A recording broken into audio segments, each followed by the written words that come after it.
Welcome to End of Life University on YouTube. Today I'm sharing a video with you where I have a conversation with Lindsey Whissel Fenton. Lindsey had a conversation with me in the past about the documentary Speaking Grief, and today we're talking about a series of webinars that Speaking Grief has sponsored to help us deal with grief in all sorts of situations, and I think you'll find it very interesting. Plus, you'll learn about some really important resources that are available online for you, your loved ones, or for maybe people that you're working with.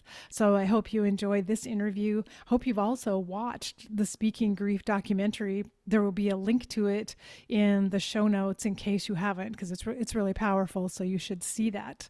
Be sure to subscribe to this channel before you click away, and also subscribe and follow the End of Life University podcast wherever you happen to listen to podcasts.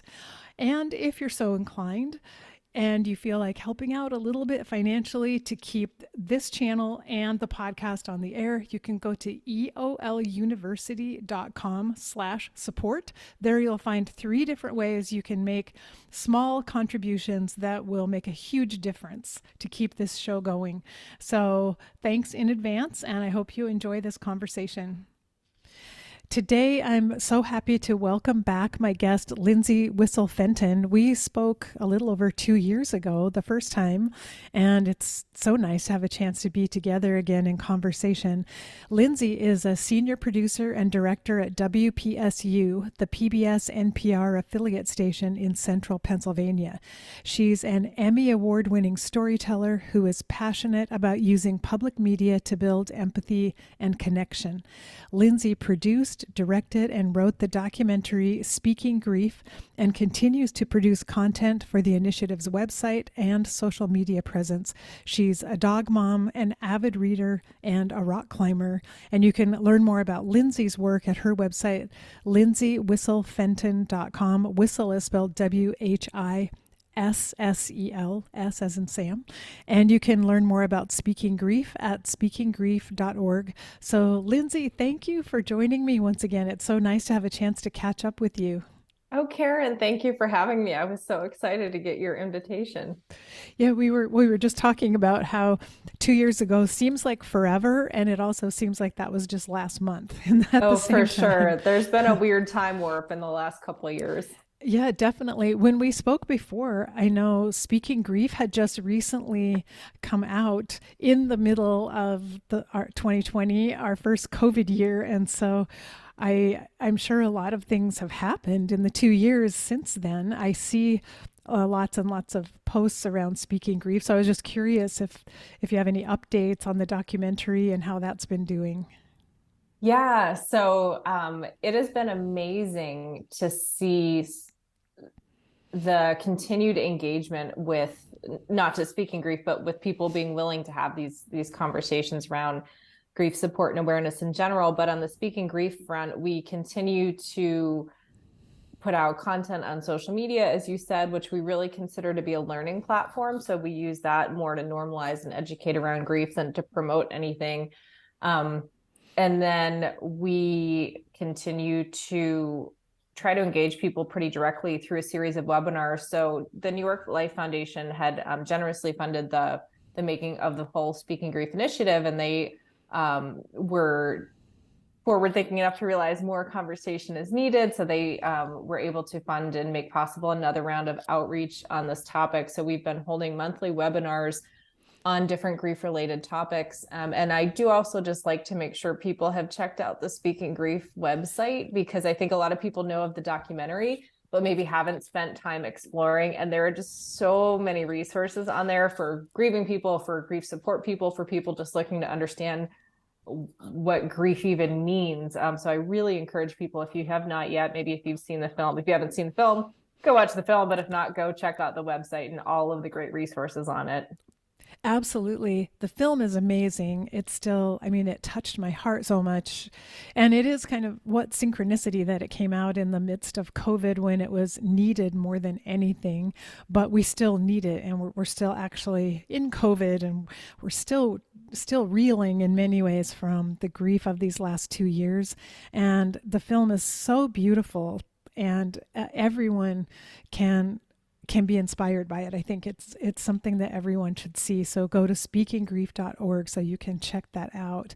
But you mentioned the webinars that you've been sponsoring, and this summer the one that caught my eye that made me think I want to talk about this subject was a bartender, hairstylist, and nail technician walk into a funeral responding to grief in service professionals.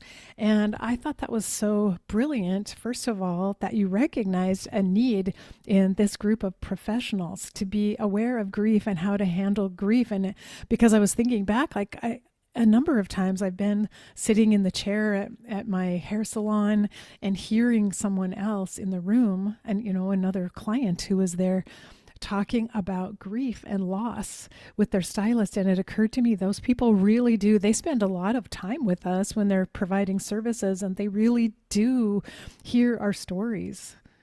Absolutely. And I think I was so excited about that webinar. That actually is something that, so I should also say, we're working always to keep expanding Speaking Grief. And one of the things we really are hoping to do is to build out some more resources about grief in the workplace in general. But I think those workplaces, we started calling grief adjacent spaces, because when you stop and think about how often, as you said, your hairstylist or your personal trainer or your yoga instructor are really an integral part of your support system, and often in a way that is more open than people who are more intimately in your circle, where you might be able to be just more honest with your hairstylist than you might be with a really close friend or a family member, because they are like a circle sort of removed from your inner life. And so that is a space where these people are just exposed to a lot of not just grief, but hard things, and are given no real preparation for how to handle that. So we had actually done, by invitation, my colleague Kristen Bittner and I, who's the instructional designer who worked on Speaking Grief, her hairstylist reached out to her or somehow shared with her, oh, this great documentary or social media account, not realizing that she had worked on it. And then they made the connection, and Hunter invited us to do a presentation, an interview on a platform he hosts for professional development for stylists. And they were such an amazing audience and were so engaged. And actually, while we were on the presentation, someone got a text from a client who found out they just had a terminal diagnosis. Like, that's just proving the point of this is always coming at them. So that was just a really fascinating audience that we hope to do more with. And how wonderful to actually give them more tools, since they are listening to and being present for their clients, and for them to have better understanding and also tools, or knowing what to say and how to comment, or even knowing resources that they might refer people to if they see that someone's really hurting. It just makes so much sense that it will make their job somewhat easier, because I can't imagine what a burden that could be, spending all day listening to people and kind of taking home their pain at the end of the day, and feeling like I didn't know what to say or what to do for them. Well, and I think that's really the heart of what we try to do with everything on Speaking Grief. This is just an audience where they tend to get a lot of it, but that's sort of our, I don't know, ethos, is that people really want to know how to do this stuff better. We just don't have the skills yet. And so I think a lot of people, myself included, who bungle these interactions from time to time, it's not a lack of care, it's a lack of understanding and a lack of training or knowledge, for lack of a better term. It's just that nobody teaches us how to do this. So of course we don't know how to do it. Yeah. And a lot of times I'll hear people give, I'm a big podcast listener, and I'll hear, another podcast where somebody just gives a really simple phrase that changes my life. I'm like, oh, I didn't know I could say something that simple, but yes, that's right and true. And I'm going to use that. So yeah, so true. And again, because grief is something we haven't acknowledged enough in our society, anytime we can encourage these conversations and just showing people how to be a listener and how to be there as a support person, it's huge. It makes a huge difference everywhere. And I noticed you had a webinar also for younger people who are experiencing grief. And I think that's important too, because not only have we not taught young people how to deal with grief, but oftentimes a lot of the advice or the metaphors we use about grief deal with older people who have experienced a death. So I think that's also really important. Yeah, I think one thing we really try to do is we have a great board of advisors that we work with, and we always look at where the gaps are, where we can be useful in this industry where, there's a lot of great support organizations doing good work, but they can't do everything. And we can kind of step in there as a public media organization. So young adults were one of those audiences where that webinar, it was called the in-between because they do often fall between children's grief support services and might feel out of place in sort of more traditional grief support services geared toward older individuals. And in Speaking Grief, we featured several stories of people who were caregivers to a parent with a serious illness all through their 20s. And then in their 30s, when everybody else is just sort of figuring out their life and getting established, they're then grieving a parent. They're the first one in their age group or a sibling or whatever it may be. And so grief is always isolating, but then there's that added sense of isolation of I'm looking around and none of my peers can relate to what I'm going through. So that was really focused on the unique sort of extra isolation that goes along with that audience. And then we do have a few more coming up. We have one at the end of October on supporting neurodivergent grieving people, because that's yet another audience and population that people have been asking for resources on. So we're trying to meet the needs where they are as people have questions. And then that was going to be our last one, but we've had such great interactions on these. We're actually extending and adding two more. So there'll be one sometime in mid-November around school shootings and dealing with the anxiety that comes with just being a parent in this age, as well as people who are actually impacted by violence in their community, and looking at trauma-informed practices and grief-informed practices for parents and teachers and students. And then at the end of November or early December, we're going to do another screening event of Speaking Grief and to look at the practice of maintaining or releasing or adapting traditions as needed when your person is not there with you to share in them. Oh, wonderful. You've done such a good job of covering a wide spectrum of topics here. And given, I mean, where we are right now, chronologically, like this year in 2022, we've just seen the devastation of Hurricane Ian, which comes to my mind as another category of grieving and loss that we may need to address at some point down the road for people who've been experienced natural disasters, because we've been able to witness that devastation with our own eyes. Absolutely. And that's something I've heard talk of in the grief professional community about natural disasters and other sort of large scale events like that. And I'm sure, as happens for you, Karen, I have sort of, now I think of it like almost like a little grief alarm that goes off where I kind of witness anything going on in our world that we don't directly label as grief. But now I'm like, oh, that's a grief experience. That's a grief experience. Like, we need to think about that as a grief experience, so that we do realize how not scared we need to be, because this is not foreign. This is something we encounter every single day on some scale.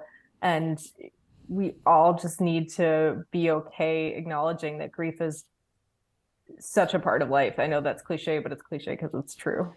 Yeah, it's a response to losing something that we care about. And when you look at pictures in Florida of people standing in this rubble of what used to be their home, and maybe they're holding on to a single dish that survived the hurricane, and it's just palpable. You can feel the loss of just so much taken away in that moment. And so you're so right that grief is not just about death. And I think that's another a failure, I guess I could say, in our society, is that we have not grasped that.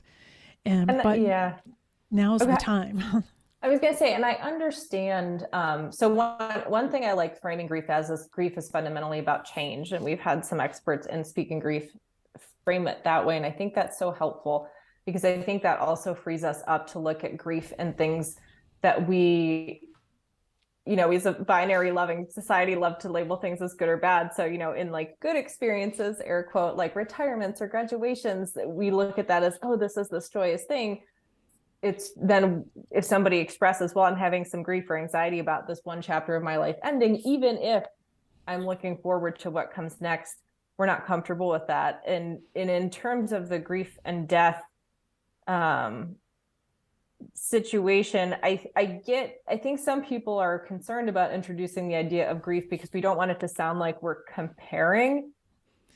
I fall in the camp sort of I respect that, and I'm not saying that someone's grief over their career ending is the same as someone's grief because their spouse just died. They're not the same, but to quote Megan Devine, they're all valid. And I think the more that we can get people comfortable and aware of how often they do grieve, those sort of daily griefs, it becomes less scary and less foreign when you're encountered with one of those griefs that just something catastrophic happened or somebody's experiencing a big change. I always struggle with this because I don't like ranking or scaling griefs, but you know what I mean? One of those maybe more overt grief situations becomes less paralyzing because we're like, oh, well, I may not have experienced this, but I can have some reference in my brain of when I felt a grief response to something. I don't need to run from this in fear because it's not something I've never contemplated before.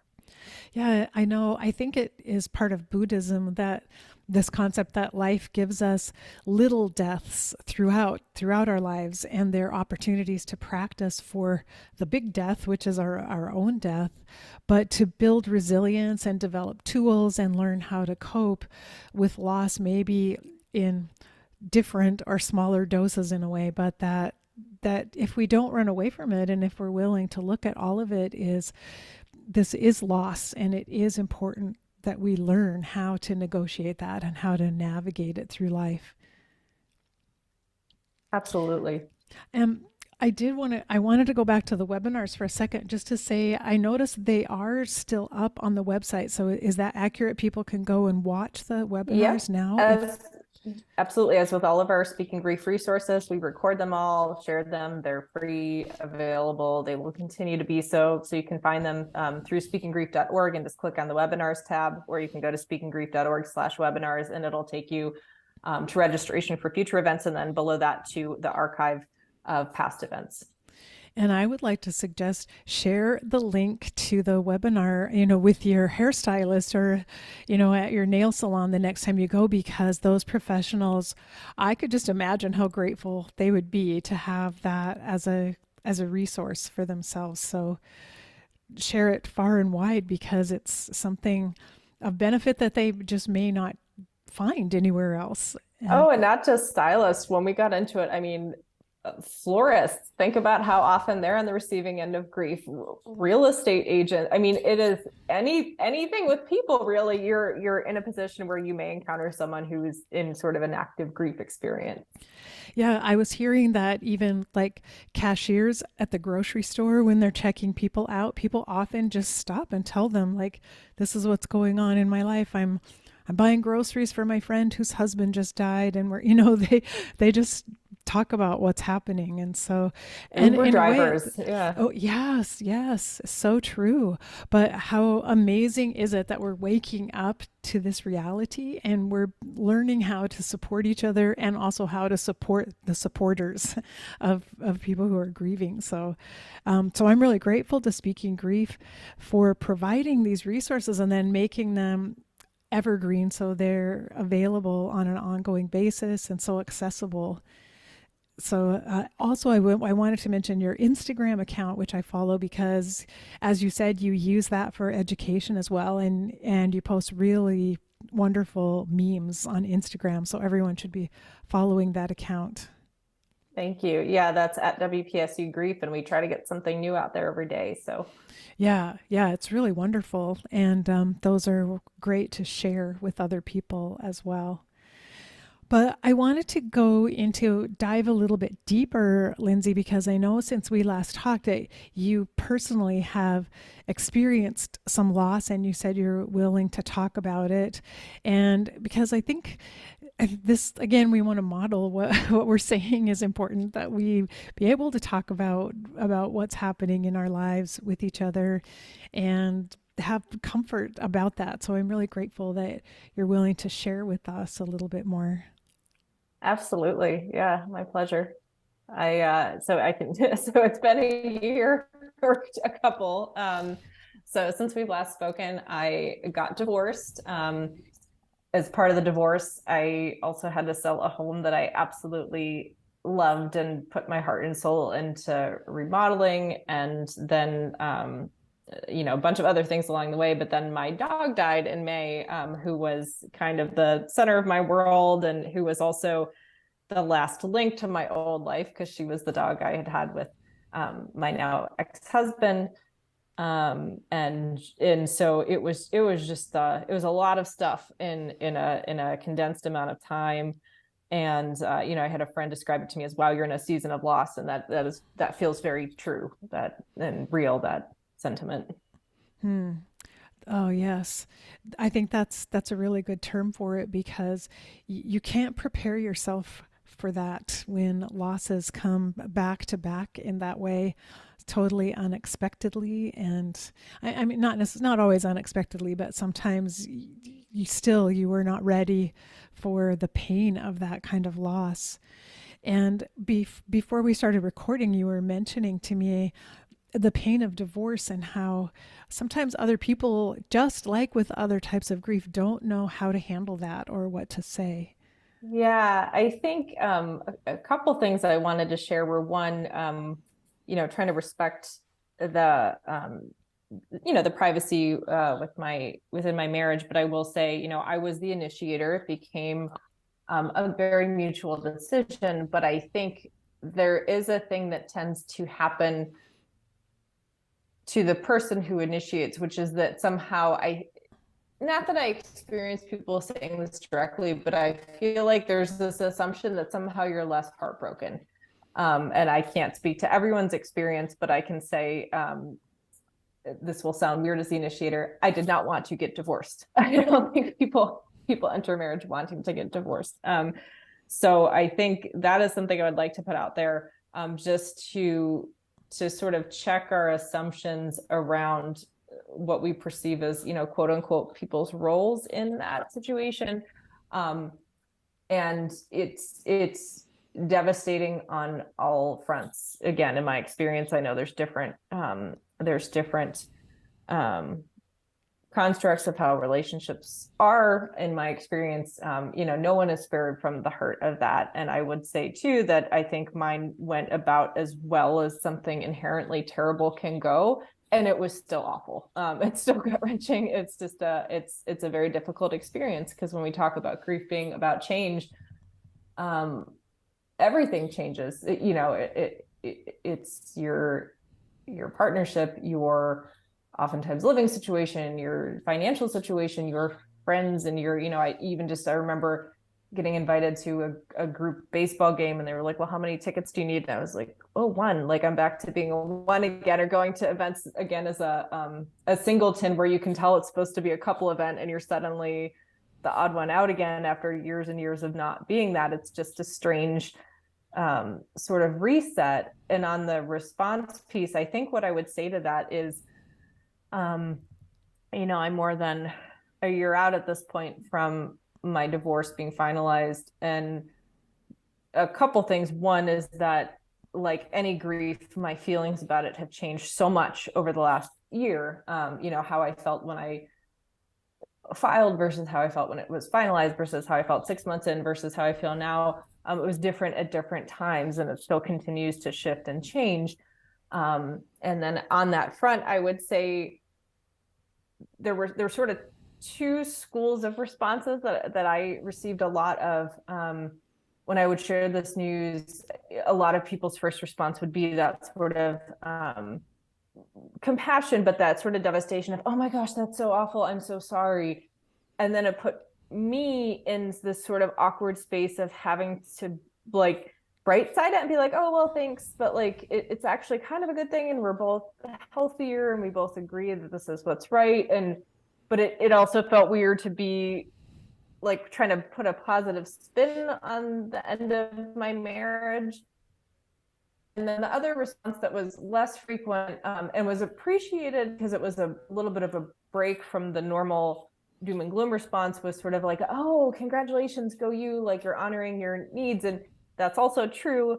And then it would kind of put me back into, yes, and like it's still really hard and really awful. And so I think and I will say, since then I have had people very close to me tell me they were getting a divorce, and my initial response was, oh my God, I'm so sorry. And so I get it. It's like it's a normal response. But I think what I've learned that felt good when people did this, or that I would recommend or try to practice now, is kind of the same along the lines of a lot of grief support, is just validate and then ask. So I would say, wow, that's big news, like sort of a neutral statement, because it is. And then how do you feel about that?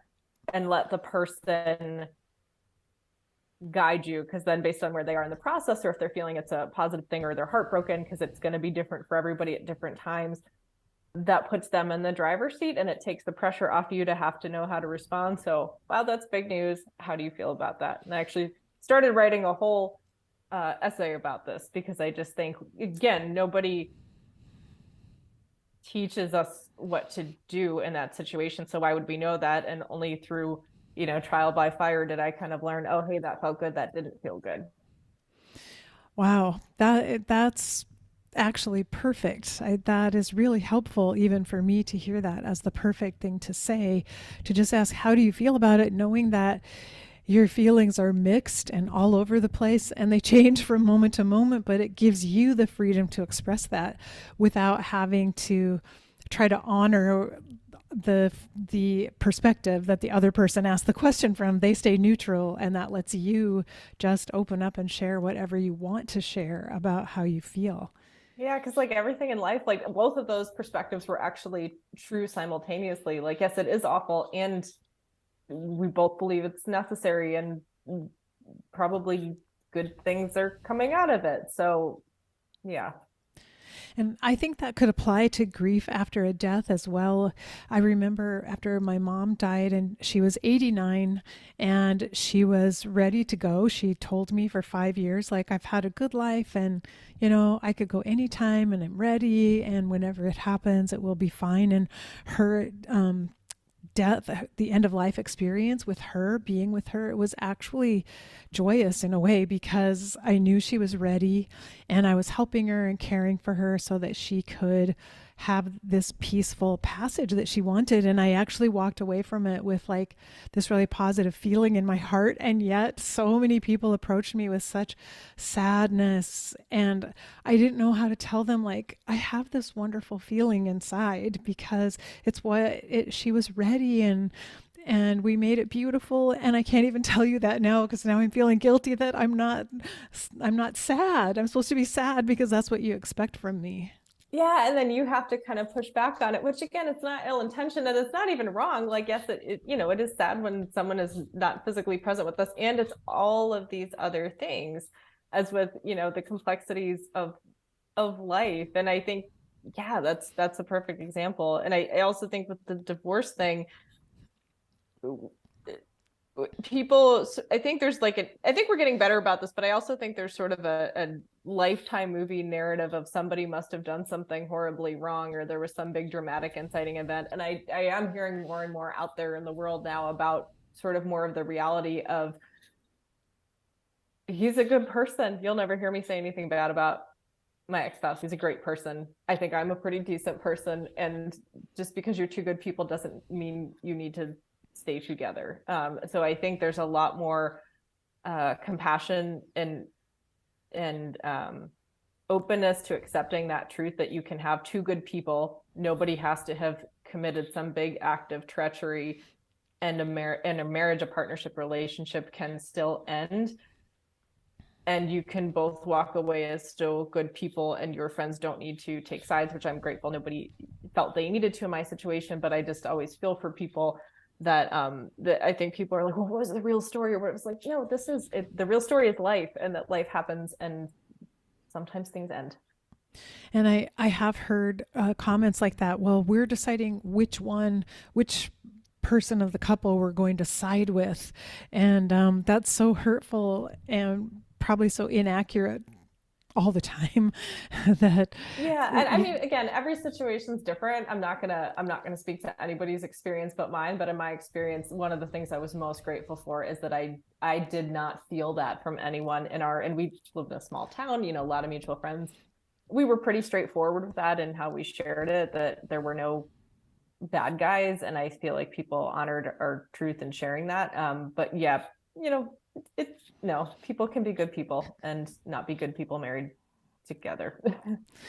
And then you mentioned in this season of loss, well, you lost your house, so that is definitely a compounding loss of just memories and connection and your place that you I had think, been. yeah, I think I do list that, and I sometimes feel funny listing that, but it's, if we're being real about grief, that was such a huge grief for me. I was saying my father's daughter. I love working with my hands. Like, I know my way around a toolbox, and my hands literally touched every inch of that house through different projects. I poured so much of myself and my love into that. And I think also that I'm an introvert, and I've always been a nester. Like, I was that person, even in my college dorm room, I had throw pillows and vases with flowers, and like, it was very cozy and nesty.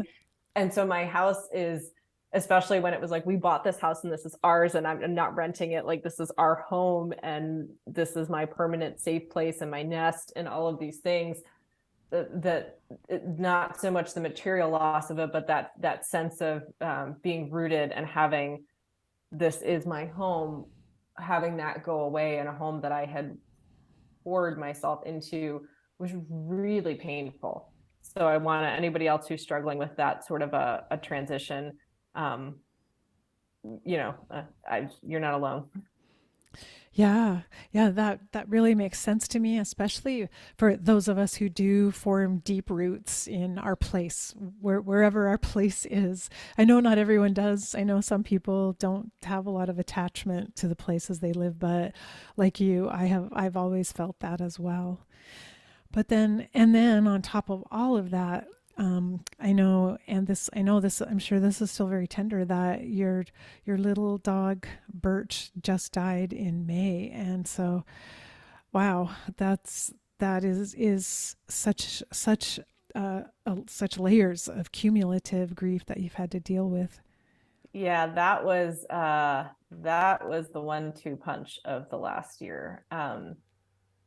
Birch was, I some myself say, like, the love of my life. She was my first dog. She was my first, like, furry pet. I had a tree frog and fish growing up, but we didn't have dogs or cats or anything.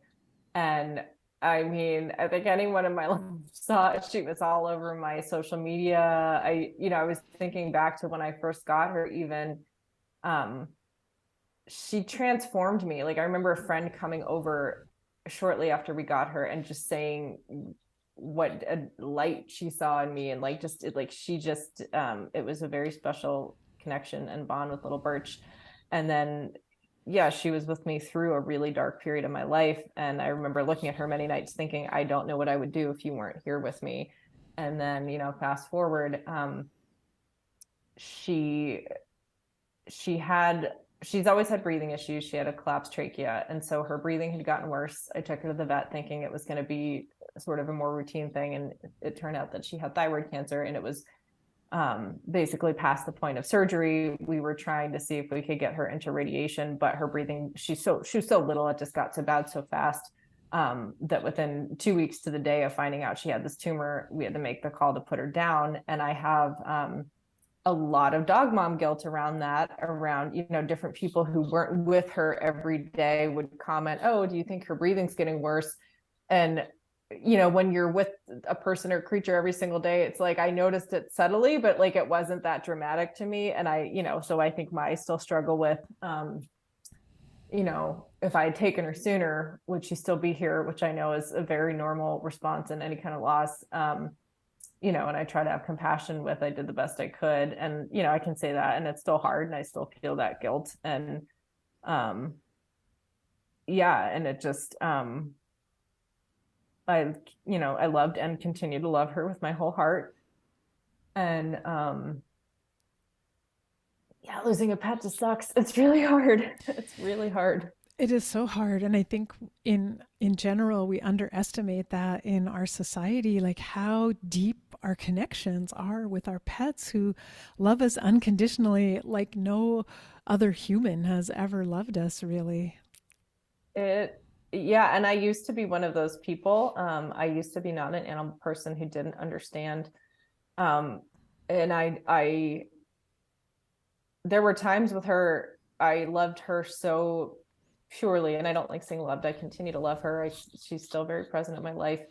Um, but I would think about the day I would lose her, and I had this like it would literally like knock the wind out of me. And I remember thinking so many times I could never survive this.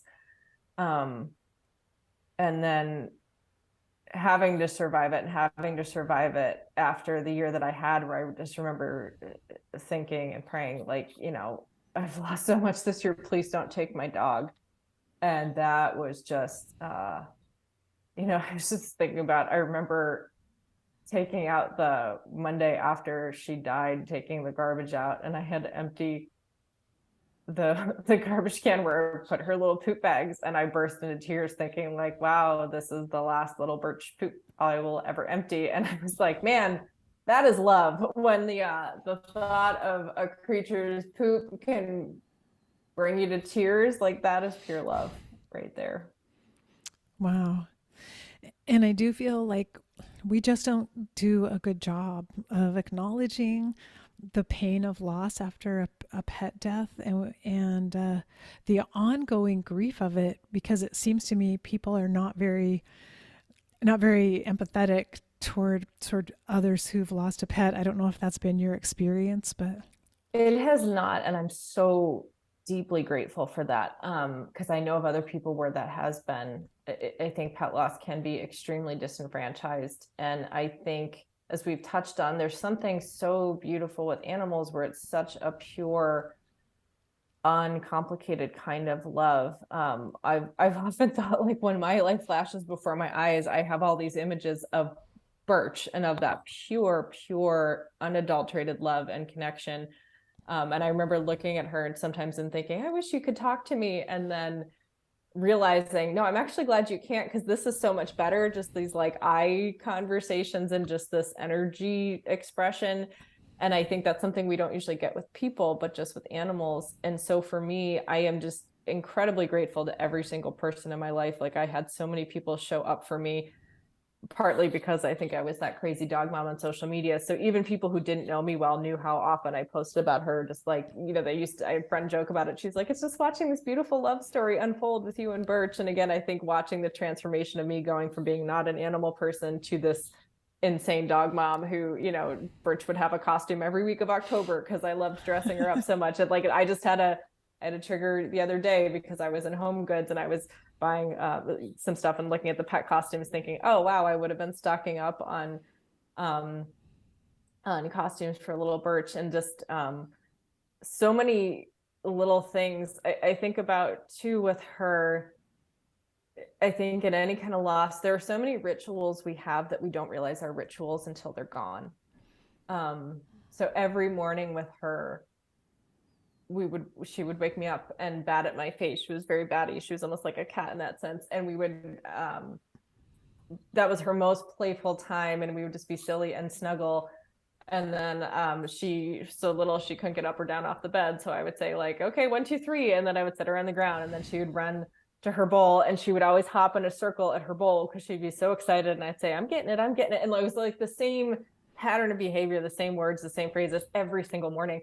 And it was just it was an everyday life thing. And then when she was gone, I was like, that first morning where we didn't have that ritual, that day was awful, that first day after she was gone. But like, just every morning I missed that. And I think that happens with any kind of loss, where like you don't realize how meaningful something is to you until it's gone. so very true. And I think pets do bring a sense of order in some ways into our days, because they have to be fed at certain times, they have to be exercised, and we clean up after them. And that little bit of structure and order and ritual, as you say, that they bring to us can be very soothing. and healing for us when we're going through other things that are difficult. And it's hard to replace that. It's when they're gone, it's hard to create something to occupy that space, because the pet itself creates the ritual for you by their very needs, and you can't just make that up on your own. And it's not a replaceable thing. So one of the things in my grief journey is I got another dog who's actually sitting on my lap right now, very shortly after. And that's another thing. I've had a lot of people comment, oh, I couldn't imagine doing that so soon. Or, then I know other people who similarly had another pet right away. And like anything, it's just such a personal thing. And I will also say, as you talk about your pets being there in that bond, I've struggled with depression. And that's been a big thing in the last years. I've gone through all these changes, and she was such, I would say, like a protective factor for me, that there was a real fear for me about like, wow, this is a regulatory presence in my life. What will happen now that I'm truly alone? And I think one thing in my situation too was, it wasn't like I was coming alone, coming home without my dog to other people. It's like I was coming home to an empty apartment after also having lost a partner of almost a decade, so it was a lot of aloneness.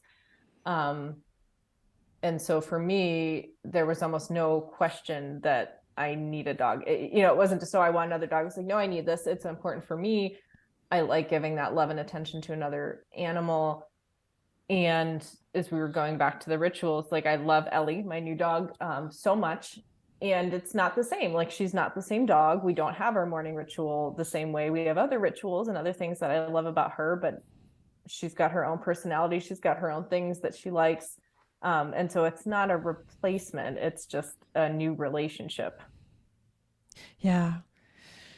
Yeah, that totally makes sense. And well, in addition, there's so many dogs, hundreds, thousands of dogs out there who need owners. And so, a win-win to get another dog, because the dogs are just waiting for us to show up, to invite them into their lives.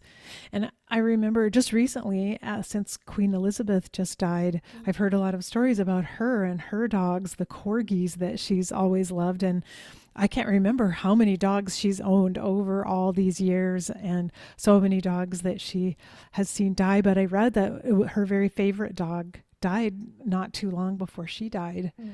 And so, I mean, all of us, even the Queen, has a love for pets, and it makes sense that they just touch us deeply in our hearts. And yeah, so I'm sorry. I was just going to say one thing on that I think somebody really got right for me was when I was sharing with my brother, who's also like me, did not grow up with animals and now has 3 dogs. When we were texting and I said, I want to get another dog, and I feel a little funny about it. I don't think guilt was the right word, because I don't doubt that Birch knew how much she was loved and is loved, but it felt, I think honestly, I was worried about other people's reactions to it. And so he said something that was so freeing to me, which is, he said when they got their second dog, like all 3 of their dogs are still alive right now, he said he feels guilty, because when they got the second dog, there was a part of him that honestly thought, I will never love any dog as much as I love the first dog. This, she'll always have half of my heart, and this other dog might get a quarter of it or something. And he said, it's, I love them both equally the same. And he's like, I'm saying that after the second dog just bit my hand, because I was trying to stop her from like eating her throw up or something, just like your heart gets bigger and you can hold love for both of them. And that's absolutely how I feel. And it's different love. I think with Birch, it was such a crazy head over heels puppy love, like just total infatuation. And then I think with Ellie, there is a part of me probably because of grief is more reserved, but it's this kind of calmer, quieter, more steady love. But I love them both. It's still love. Mm-hmm. And I wondered if, from your perspective now, are there things we could do better if we are trying to support someone who has had a pet loss? I often feel like it kind of gets ignored a lot of times by people. They just don't even think to say something or make a comment or offer support. And what could we do better?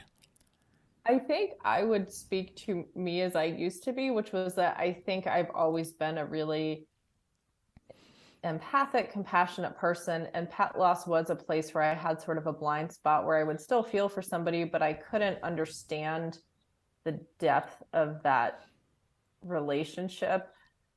And I think what I would say to old me is that you don't have to understand it. You don't have to agree with it or think that that's how you would handle it, to be able to look at someone in pain and say, regardless of if I get this or not, I see you here in this moment, and clearly you are suffering. And be motivated from that place of making it about the person and not about the thing or the relationship or the animal or the person, whatever they're grieving. And then I would think, like all things, sort of being consistent and following their lead. That's something we say a lot in Speaking Grief. I will say one thing that was really helpful for me was texting, because I was a recluse for a while. So when Birch died, I thankfully was off work by happenstance. And so I was already off. I had a clear schedule, and I'm so grateful for this, for the privilege, for the timing that I had a week to basically lock myself in my apartment, and just completely embody how devastated I was, ugly crying, screaming, sleeping, just doing what I needed to do. And then you talk about a change in routine. I remember going outside for the first time in days thinking, wow, this is so weird. I was in and out all day with her, and I haven't even opened the door to get fresh air in days. But during that time period, I could not handle conversation with anybody, but I still needed to feel that connection, because again, I was lying like totally alone for the first time in this apartment. And so having friends get that, like I would have friends call me, but then follow up with a text saying, I understand you might not want to talk. And I loved this phrase. I had a friend say, I know you're not okay, but are you okay? And I was like, yes, I get what you mean. Yes, I'm still here. Like I'm still, alive, but like, yeah, no, I'm heartbroken. I'm not okay. And so people just continually doing that, or just, I love thinking of you texts, because there's nothing that you have to do to respond if you're not ready for it. But you feel that support. Another thing that was so, so comforting to me was sort of the upside of social media, was because I had posted about her so much. I had people that I'm not even really all that close to, but that I'm friends with on social media, comment and say how much they loved seeing her pictures, or like, I'm going to miss seeing her in her silly costumes, or wow, seeing Birch always made me smile, or it always made me laugh, or she was so silly.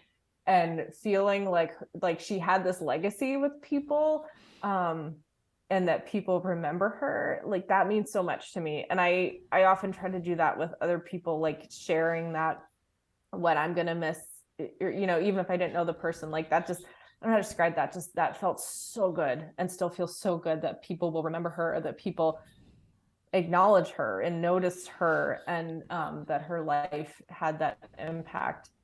That felt really good. And then for me, this isn't a support thing, but two things that really helped me were, I'm a big journaler, so I journaled a ton and just wrote down everything I didn't want to forget about her, and that was really comforting and to me in those first days. Physical things, memories, nicknames, you name it. Like I put all in this journal that I called the Book of Birch, and that made it, anytime I was really missing her, I would just go to that. And then I think the other thing, for me, that has been a real comfort is physical connection, physical things. So what that looked like in the very early days was I dumped out all of her sweaters and her stuffed monkey and her collar and her blankie on my bed, and just buried myself in that stuff. And that's very different for, I know a lot of people who can't stand seeing the stuff and put it away. Like there's no right or wrong, but for me, that was so comforting. And then when we went and got her ashes, it was horrible to go get them, but then I felt so much more at peace when she was back home with me. And I would sit her on the couch next to me where she always would have been, or I would sleep with her at night, and just giving myself permission to, people might think this is quirky or insane. I don't really care. This feels great to me to be able to snuggle my dog in whatever form. So I think just giving yourself permission to just, who cares if you're now the crazy eccentric lady who sleeps with her dog's ashes, if that helps you get through the night, like you do you. But yeah, and I think just not minimizing, which no one did for me. Um, and just yeah, just getting it. Like the first thing when I came home from the vet, friends of mine who knew I was going to the vet had left flowers on my porch, so or on my doorstep. So from like the moment I got home, I had that, and then I had people sending food, dropping off food, texting to check in a way that wasn't intrusive, that was like that perfect amount of I'm just checking in. You don't have to respond other than just like let me know you're alive. And I'm like, okay. And that was great. I mean, that's amazing to me, and that seems wonderful. And I mean, I have to give credit to some of this work that you've been doing on speaking grief, that the people who know you well and love you know about grief and they know how to be there for someone. And how, I mean, that is just heartwarming to know that when people understand what grief is and they have some cues about how to show up, they can do it, and it can make such a difference to be there, and all the more validity for the work you're doing that everyone needs to hear these stories. Yeah, I definitely do feel like I've reaped the benefit of this work, and not just in this. Friends and I and coworkers have discussed this, that like as other losses that have come up in our station, like about a year ago, we lost a very beloved colleague, and we were using speaking grief as like a way to navigate our own grief. So we're all sort of trying to walk the walk here. And I will say with me too, it gave me permission to validate my grief experience, to be very compassionate with myself, that if I fall apart, so to speak, that I get to do that. And I'll say throughout the divorce, it gave me understanding about what I was going through, because I understood that grief affects us cognitively, that it's not just emotional. And I was able to vocalize that to my manager, to my team, which thankfully I work with great people. And I could say, hey, you know me, you know that I take pride in my professionalism and doing a good job.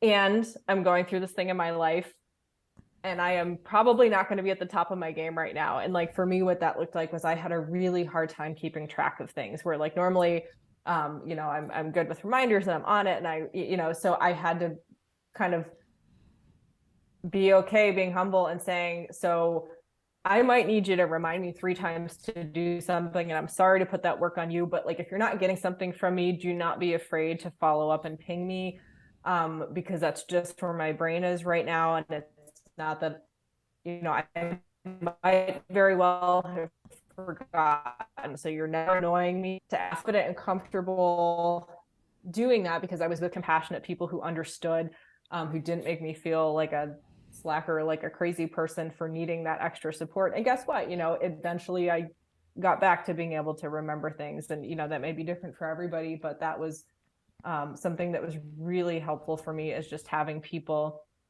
kind of carry me in that logistical sense, and being open to being kind enough that I was comfortable and able to share, this is my experience, and know that it wouldn't be kind of like held against me. That really reinforces the importance of workplace education about grief, to make sure that there are policies in place and that employers and HR people and even coworkers know how to be there and how to respond to someone who is experiencing grief in the workplace. Hopefully they could have bereavement leave for at least a short while, but the bereavement leave could never be long enough. There will always be effects from the grief down the road as well. Yeah, I think one other thing I've learned is on the grieving person side, um, and I think I knew this before, but really getting to sort of put it in practice in my life, is sort of coaching a little bit the support you want. And what by that I mean, when people have done things for me that felt good, I try really hard to let them know that it felt good, because I've been on the other side of that as the support person, where you feel like this little gesture I made didn't really mean that much, or it didn't, oh, I feel so powerless. Okay, I dropped this thing off, but who cares? It's not going to help. Like, I know what that feels like. And so I think having that perspective, and then being on the other side of it as the person being supported, it made me realize, oh, this person probably doesn't know that this just brightened my whole day, or that this made me feel held during a really awful time. So trying to be conscious of just that meant so much, thank you, was important. And being open to being supported. I think that's one of the biggest things that Speaking Grief did for me, is realizing that, and I just heard this on another podcast, that about how much we actually love to feel useful to people. And I think in the past, I was very much in that mindset of, oh no, I don't want people to go out of their way for me. They have enough going on. They don't need to be dropping off food for me, or whatever the thing is. And then realizing, again, from my perspective of having been on the other side of it as a support person who's like, I just want to do something and I don't know what to do. When you let people help you, one, it helps you, because I was not in a state to be able to find food for myself. I would have just not eaten. And I know that feeling of desperation of like, there's no way I can make this right for this person, but at least if I can have them not go to bed on an empty stomach, that's something. So I think it's actually an act of compassion in both directions. And I don't think I would have understood that before starting the work on Speaking Grief. That's such a good point. Another thing, something that I learned from Speaking Grief and that I actually see echoed often in your Instagram posts is say their name. And you just talked about that with Birch, like the importance of being able to tell the stories and say the name of the loved one who has died, whether it's a pet or a human or whatever, because that's what keeps you feeling connected, is hearing those stories, and also knowing that other people cherished the same being that you are cherishing.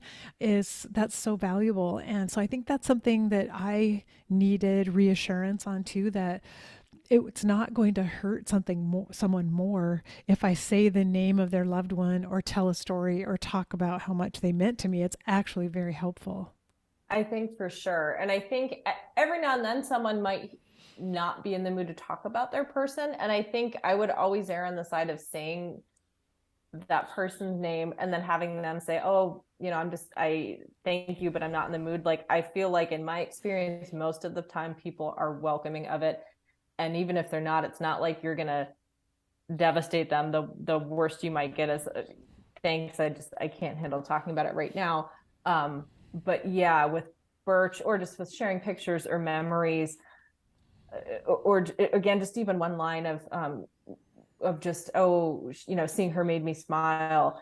Like, I'll have that forever. Like, that just, from so many people, I think just notice, like, knowing that other people notice this little 7-pound presence in the world and are going to miss it, is really comforting. It makes you feel a lot less alone in that grief of just, like, even if they never met her, they know that this special silly little creature existed and mattered to a lot of people, especially to her mommy. Yeah, yeah.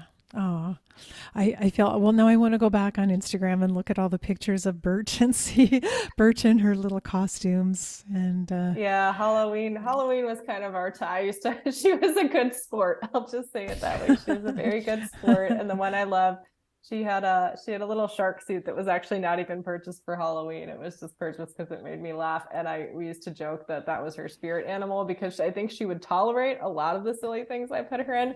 But I swear, when that shark suit would go on her, she would, like, puff up her chest, and she loved it. So she is the world's tiniest little land shark, and that is always how I will think of her. oh, that's sweet. It's very touching. And I mean, I think of all the pet owners that I know who, like, love their pets so dearly, and if I can know better how to support them someday, when that time comes or when there is a loss, that means something to me, to be able to validate the love that they share with their pets and to see it as just as important as our human love for one another.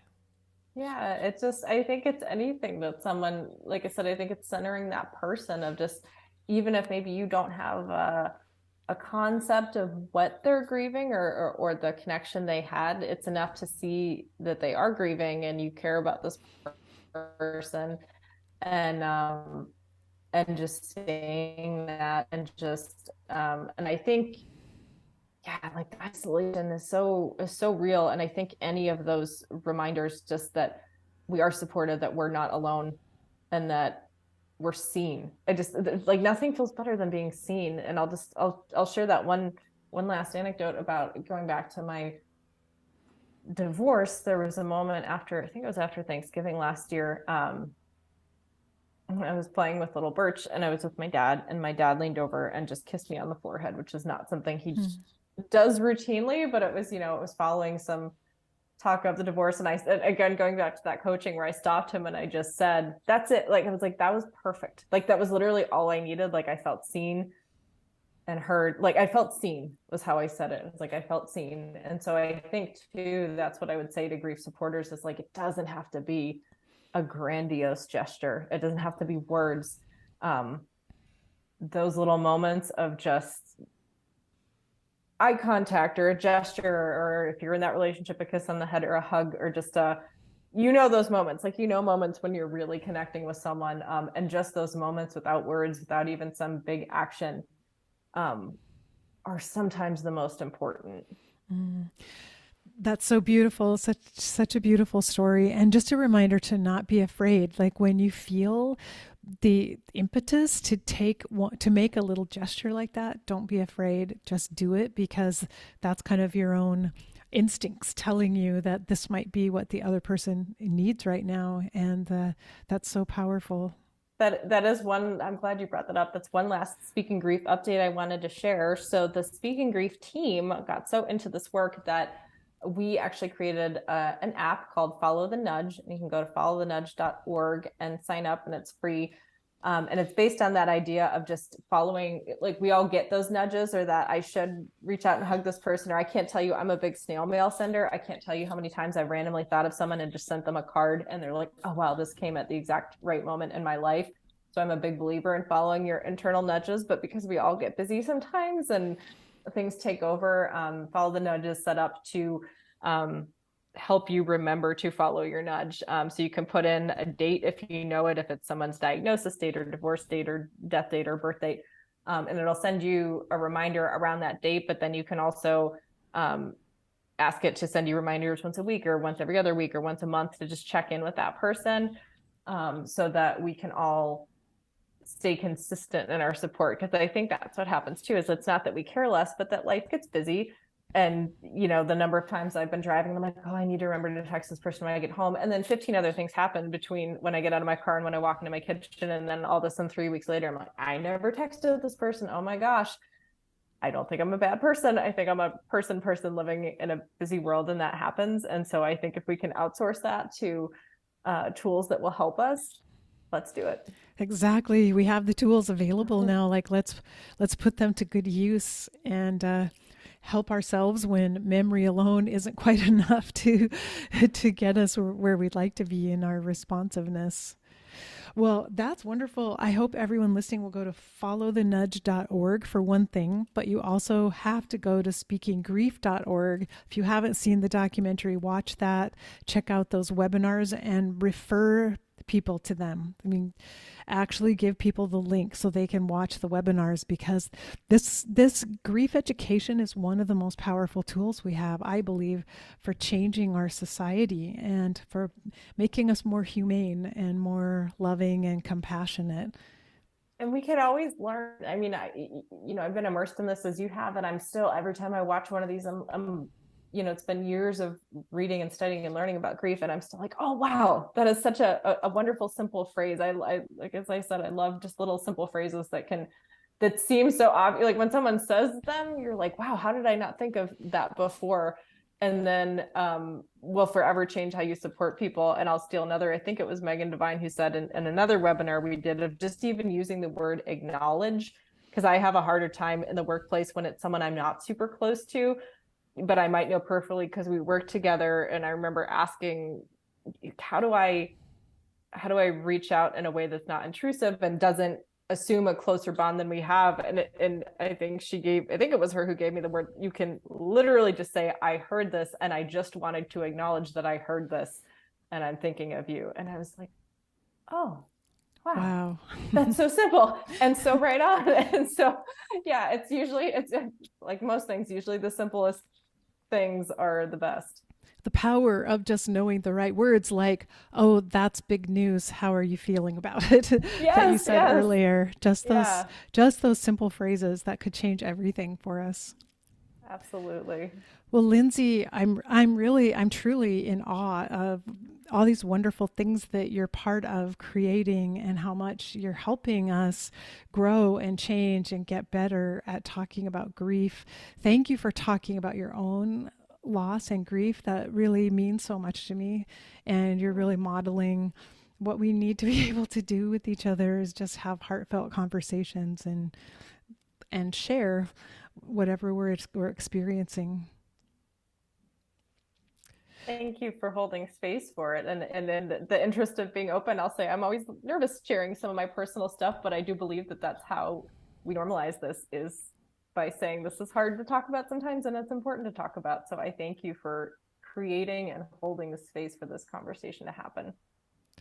Well, thank you. And I trust that we will stay in touch and we'll talk again and catch up another time on all the wonderful work you're doing. I would love that. Thank you. So, all right, well, take care. You too. Thank you. I hope you enjoyed my conversation with Lindsey Whissel Fenton of the Speaking Grief Initiative. I really appreciated Lindsey's vulnerability and honesty in talking with us about her grief journey through divorce and pet death. Sometimes topics we don't give enough time to when we're discussing the process of grief. And so it was very touching and real that she shared her experience and even the grief she's still experiencing right now. I'm also excited about the webinars that Speaking Grief has created. The one we talked about that I love the title, A Bartender, Hairstylist, and Nail Technician Walk into a Funeral. And so this webinar is all about teaching service professionals how to respond to grief in their clients. And there's so many applications for this teaching and so many people out there who could use it. I mean, just the other day, I was in Trader Joe's and there's a customer telling the cashier about grieving. And the cashier went over and got a bouquet of flowers to give to this woman to help her with her grief. A lovely gesture that I thought was really beautiful, but it makes sense to me. People in all types of service professions end up hearing other people's stories when they're grieving, and how nice it is when they've learned something about grief and they know how to show up within the limitations of the work they're doing and really be there and hold space for people grieving. So I think that's an amazing webinar. It's live on the speakinggrief.org website.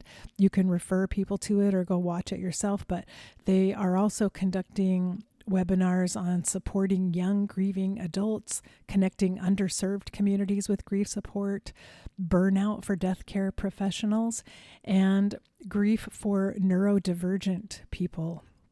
And so all of these are super important, and I'm sure they're going to be doing more over the rest of this year. So check out speakinggrief.org and take advantage of all of the resources that they're offering there, and watch the documentary Speaking Grief if you haven't seen it yet. That's something to also share far and wide with people who are experiencing grief right now. And so as we draw to a close here, I'll ask you, if you enjoy this content, to be sure to share it with other people who might also benefit from listening in. And if you haven't already, subscribe or follow the podcast wherever you happen to listen, and then leave a rating and review. Those are all really helpful in terms of getting this podcast shown to more people who are searching for this kind of information. You can also offer your support to the podcast by going to eoluniversity.com/support, and there you'll find 3 different ways you can make very small contributions just to help keep this podcast on the air. And thank you once again to everyone who has stepped up and joined the team and offered your support. It means everything to me. And honestly, that's why I'm still here doing this, because of so many of you offering to help out. So until we're together again next week with another interview, remember that we're here for love. No matter what, that's the most important thing we can focus on. So face your fear, which is really love's primary obstacle. Be ready for whatever life brings you next, and love each and every moment of your very precious life. Bye-bye.